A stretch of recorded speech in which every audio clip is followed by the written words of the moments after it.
안녕하세요. 저는 30대 후반의 남자입니다. 제게는 너무나도 비참하고 원통스러운 일이 있습니다. 그동안 누구에게도 말하지 못했고 저 혼자 손만 소갈이 하면서 끙끙 앓고 있었습니다. 하지만 많은 분들이 보고 계신 이곳에 제 고민을 말씀드리면 조금이나마 제 마음을 털어낼 수 있지 않을까, 혹은 조언을 얻을 수 있지 않을까 하는 마음으로 사연을 보내게 됐습니다. 지금부터 제 인생 모조리 박살나게 만든 이야기 털어놓을게요. 제 부모님은 젊은 나이에 저를 낳으셨습니다. 어머니가 20살이셨고 아버지가 21살 때 저를 낳으셨다고 하더군요. 원래는 그때 당시 밤낮으로 바쁘게 장사를 하고 있던 시기여서 저를 의도적으로 낳으려고 했던 건 아니었다고 합니다. 그렇게 계획도 없이 갑작스럽게 저를 임신하셨고 저를 낳게 되었습니다. 저는 바쁜 부모님을 대신해 어릴 때부터 성인이 될 때까지 할머니 손에서 자랐습니다. 그래서 저는 부모님보다는 사실 할머니를 부모님처럼 모시면서 커왔었고 제게는 누구보다도 부모님 두 분이 애틋했습니다. 그나마 어머니는 최대한 시간을 내서 저와 놀아주셨지만 아버지와는 일반적인 가정에 비하면 조금은 더 어색한 사이였죠. 게다가 부모님과 제 나이 차가 많이 나지 않다 보니 학창시절에 어딜 가서 제 나이 듣고 부모님의 나이를 들으면 다들 놀라워하시곤 했습니다. 그때는 몰랐습니다. 젊은 부모님을 가지고 있다는 게 이런 비극의 시초가 될 줄은 꿈에도 생각하지 못했습니다. 아무쪼록 저는 고등학교를 졸업하자마자 우연치 않게 아는 분의 소개로 뱃일을 시작하게 되었습니다. 제 직업의 특성상 한번 배를 타고 바다를 나가면 짧게는 3개월 정도 걸렸고 길게는 반년 이상 바다에 나가고는 했습니다. 그리고 육지로 들어와봤자 보통 짧게는 2주 안팎으로 머물렀고 길게 있어봤자 2달 정도만 쉬다가 다시 바다로 나갔습니다. 이러한 부분들도 조금은 힘들 때도 있었지만 사람은 익숙함이 무섭다더니 계속해서 하다보니 힘든 것도 잘 모르겠더라고요.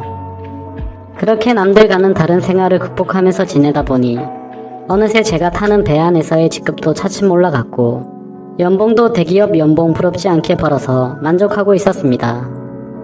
내성적인 성격이었기에 가끔씩 육지로 내려와도 연애할 생각도 크게 나지 않았고 긍정적으로 생각하려다 보니 제 나이대 친구들보다 돈을 훨씬 많이 버니까 그게 마냥 좋았죠. 아무쪼록 월세를 내면서 살 바에는 돈을 꼬박꼬박 모으자고 생각해서 적금을 넣었고 나머지 남는 돈은 부모님께서 사시는데 보태어 쓰시라고 용돈을 보내드렸습니다. 그렇게 시간이 흘러가다 보니 제 나이도 어느덧 20대 중반이 되었습니다. 처음에는 일도 힘들고 생활이 익숙하지 않았던 터라 여자 생각은 전혀 나지 않았는데 일은 눈 감고도 할 정도로 익숙해져 갔고 모아놓은 돈만 많이 쌓여가다 보니 그때부터는 많이 외로워지더라고요. 그래서 저는 친구를 통해 소개팅을 좀 시켜달라고 하게 되었습니다. 그렇게 육지로 들어올 때마다 소개팅을 받았죠. 근데 항상 문제가 되는 건 다름 아닌 제 직업이었습니다. 항상 데이트를 즐겁게 하다가도 제가 일하는 방식을 들으면 하나같이 여자들은 기겁을 하더라고요. 이해가 되지 않는 바는 절대 아니죠. 한번 육지로 와봤자 길어야 2달만 머무르다 헤어지고 바다로 나가면 길게는 반년 이상을 보내다 오는데 어찌 보면 기약 없이 이런 만남을 이어가야 하는데 문제가 아닐 수가 없었죠. 심지어 군대는 2년 정도만 기다리면 차라리 끝이 있었지만 저는 제 직업을 포기하지 않는 이상 끝이 나지 않는 거였기에 그렇게 기겁하는 모습을 이해했습니다. 그렇게 저는 매번 소개팅에 실패를 하다 보니 아버지께서 보다 못했는지 갑자기 제게 소개를 받아보겠냐고 하시더라고요. 지인분 딸인데 아주 참하고 마음씨도 예뻐서 연락처를 물어봐놨다고 하셨습니다. 그래서 저는 넙죽 소개를 받겠다고 말씀드렸고 만나게 되었습니다. 처음 만난 그 여자는 아버지의 말대로 외모도 참했고 성격도 좋았기에 저는 첫눈에 반하고 말았습니다. 그래서 기존에 소개받던 여자들과는 달리 이 여자와는 꼭 연애를 하고 싶다란 생각이 컸었죠. 그래서 무식하고 이상해 보일 건 알았지만 제 통장부터 깠습니다. 저는 직업이 남들과는 달라서 제약이 있는 부분도 있지만 나중에 제 가족 다 먹여 살리고 싶어서 이렇게 열심히 일하고 있다고 말했습니다. 그러자 그 여성분은 갑자기 웃으시더라고요. 비웃는 게 아니라 첫 만남에 통장을 보여주는 제 모습에 갑자기 너무 귀엽고 웃겨서 웃었다고 했죠. 그 순간 저는 이 여자의 행동을 보고 마음속으로 그린라이트인가? 라는 생각이 들었습니다. 그래서 저는 더 침착하고 조심스럽게 말했습니다. 제가 바다로 나가고 육지에 머무르는 그런 기간들에 대한 얘기부터 시작해서 이것저것 많은 대화들을 나누었습니다. 그리고 제 진심을 알아줬는지 저희는 교제를 시작하게 되었습니다. 남들과는 너무 다른 교제 방식에 미안하기도 했지만 다른 사람에게 참아 보낼 수가 없었습니다. 많이 이기적인 걸 알았기에 제 모든 진심을 다해서 아껴주고 사랑해줬습니다. 그래서 아내와 1년 정도 사귀었을 무렵 저는 아내에게 프로포즈를 하게 되었죠. 못난 저 때문에 이렇게 제약적인 만남을 해주는 것도 미안한데 고생하는 모습을 보고 싶지 않다고 했습니다. 처가댁은 저희 집과 마찬가지로 돈이 많거나 그런 건 아니었습니다. 평범하게 직장 생활을 하고 계신 장인어른과 가정주부로 살아오신 장모님이셨죠. 그리고 제 아내는 공부에는 별 관심이 없었지만 지방대학을 나와서 중소기업에서 격리로 일을 하고 있었습니다. 근데 회사에서 집까지 왕복 2시간이 넘게 걸리는 거리라 늘 마음이 쓰였습니다. 그래서 저는 그런 아내를 더 편하게 해주고 싶은 마음과 평생을 함께하고 싶은 마음에 결혼을 하자고 하게 되었던 거죠. 하지만 예상대로 아내는 쉽사리 수락을 하지 않았습니다. 제가 싫지 않고 만나서 함께 있으면 너무 행복하고 좋은데 바다로 한번 나가면 너무 오랫동안 못 보는 게 어느 정도 걸린다고 하더라고요. 근데 평생 그럴 걸 생각을 하니 생각할 시간이 필요할 것 같다고 했습니다. 그래서 저는 지금처럼 연애를 하면 내가 육지로 나와서도 우리는 약속 시간을 정해서 만나고 또다시 집으로 헤어지고 하는 거 시간이 아깝지 않냐고 했습니다.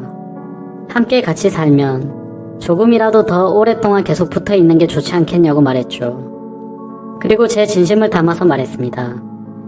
출퇴근하느라 고생하는 것도 그만했으면 좋겠고 하루라도 빨리 우리를 닮은 아기를 낳아서 더 행복한 가정을 만들고 싶다고요. 그러자 아내는 고민 끝에 결국 제 프로포즈를 수락해줬습니다. 그렇게 저희 둘은 서둘러서 양가 어른분들을 모시고 상견례를 마쳤고 다음에 육지로 돌아왔을 때 결혼하기로 날짜까지 정하게 됐죠. 참으로 미안했습니다. 제가 신혼 준비를 도와주지 못해 아내는 제 어머니와 같이 대부분의 결혼식 준비를 함께하게 되었고 그러는 과정에서 친엄마 친딸처럼 친해졌다고 하더라고요. 그래서 저는 아내와 상의 끝에 저희 부모님을 모시고 함께 지내기로 했습니다. 아무래도 제가 자리를 비운 사이 혼자 쓸쓸히 지낼 아내를 생각하니 마음이 쓰이더라고요. 그렇게 저희는 결혼식을 하게 되었고 참 감사하게도 저희는 허니문 베이비가 생기게 되었죠. 저는 바다에 나가 있었고 아내의 임신 소식을 듣자마자 너무 신이 나서 같이 일하는 동료들에게 실컷 자랑을 했고 참 많이 행복했습니다. 저는 기대에 부풀어 행복한 가정을 꿈꾸며 열심히 돈 벌자라는 마음으로 즐겁게 배생활을 했습니다. 그렇게 시간은 흘렀고 제 아내는 세상 누구보다 예쁜 딸아이를 출산하게 됐죠. 정말 어릴 적부터 꿈꾸던 가정을 만들고 있는 것 같아서 눈물나게 행복했고 제 인생에 아내와 딸만 있으면 그 어떤 일도 다 할 수 있겠다고 생각했습니다. 그리고 앞으로 우리에게도 아이가 생겼는데 분가를 하는 게 좋을지 물어봤습니다. 아내는 제 말처럼 혼자 지냈으면 무섭고 외로웠을 것 같다면서 부모님과 지내는 게 지금은 생각보다 좋다고 만족해 하더라고요.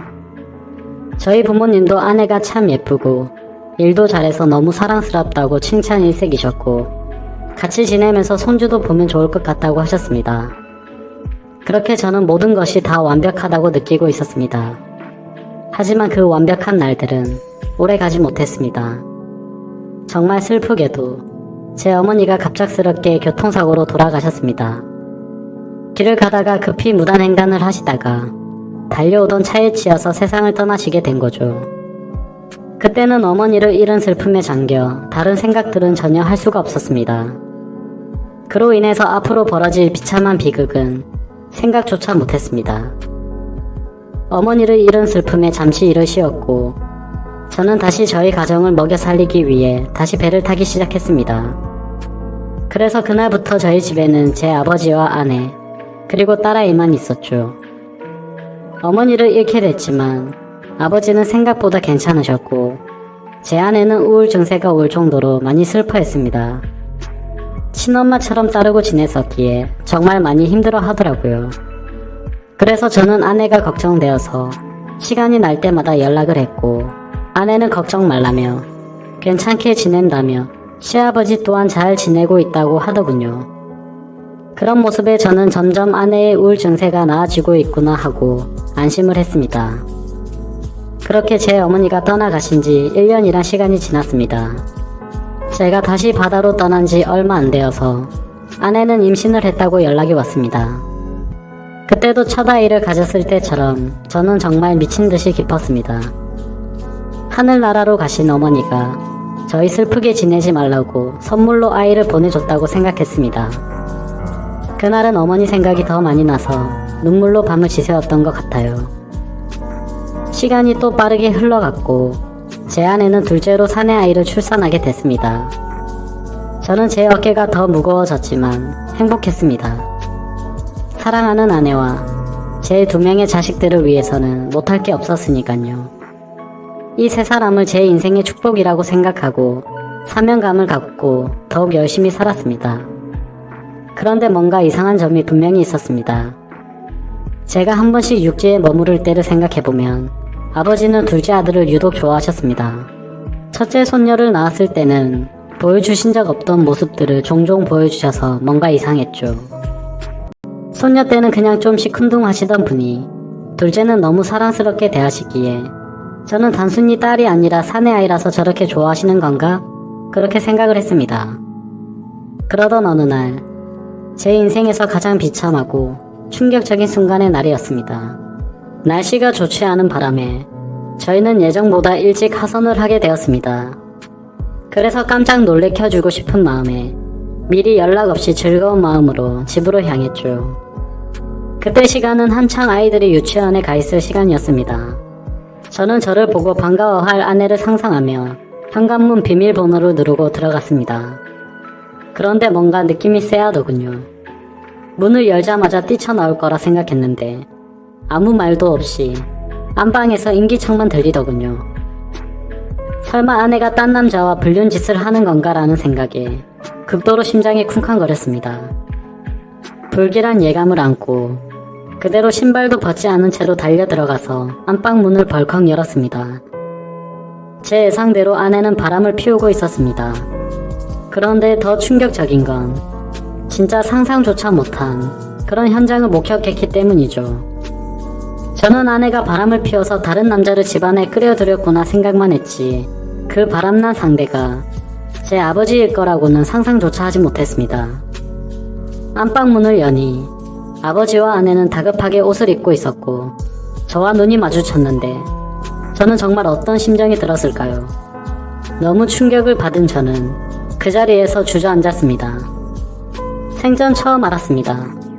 사람이 얼마나 충격을 받으면 주저앉는지를 말이죠.